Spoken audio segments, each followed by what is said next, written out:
ভারতীয় ধনকুবের গৌতম আদানির বিরুদ্ধে মার্কিন যুক্তরাষ্ট্রে ঘুষের অভিযোগ নিয়ে এক সাংবাদিকের প্রশ্নের জবাবে দেশটির প্রধানমন্ত্রী নরেন্দ্র মোদীর জবাব নিয়ে তীব্র কটাক্ষ করেছেন কংগ্রেস নেতা রাহুল গান্ধী।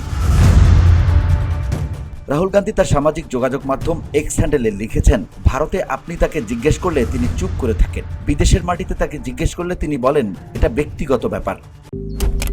মালয়েশিয়ান প্রযুক্তিতে তৈরি অত্যাধুনিক cleaning machine modern vacuum cleaner যে কোনো ধরনের ধুলো ময়লাকে পরিষ্কার করে ঘরকে করে তুলুন চকচকে ও আকর্ষণীয়। Modem, brand of luxury. তিনি লেখেন, মোদি আমেরিকাতেও আদানির দুর্নীতির সামনে পর্দা টেনেছেন। মিত্রের পকেট ভরা যখন মোদির জন্য জাতি গঠন, তখন ঘুষ ও দেশের সম্পদ শুধুই ব্যক্তিগত বিষয় হয়ে দাঁড়াবে।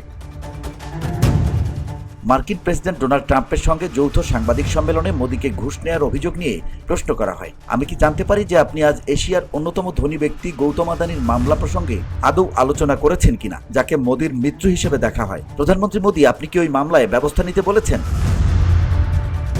পরে মোদি বলেন, প্রথমত ভারত একটি গণতান্ত্রিক দেশ এবং আমাদের সংস্কৃতি এবং আমাদের চিন্তাভাবনা দর্শন হলো বসুদৈব কুটুম্বকম, যার মূল অর্থ হলো পুরো বিশ্ব একটি পরিবার। আর এ ধরনের ব্যক্তিগত বিষয় নিয়ে দুই দেশের দুই নেতা একসঙ্গে বসে ব্যক্তিগত কোনো বিষয়ে আলোচনা করবেন না বলে জানিয়েছেন মোদি। প্রসঙ্গত, এশিয়ার দ্বিতীয় শীর্ষ ধনী আদানির বিরুদ্ধে ভারতের কর্মকর্তাদের $25 কোটি বেশি ঘুষ দিতে সহায়তা এবং মার্কিন বিনিয়োগকারীদের সঙ্গে প্রতারণার অভিযোগ এনেছে মার্কিন কৌশলীরা। গত বছরের 20 নভেম্বর প্রকাশিত 5টি অভিযোগপত্রে সরকারি কৌশলীরা অভিযোগ করেন, আদানি ভারতের সরকারি কর্মকর্তাদের শত শত কোটি ডলার ঘুষ দেওয়ার প্রস্তাব, অনুমোদন, অর্থপ্রদান ও ঘুষ দেওয়ার পরিকল্পনার অংশ ছিলেন। VOD Bangla news desk.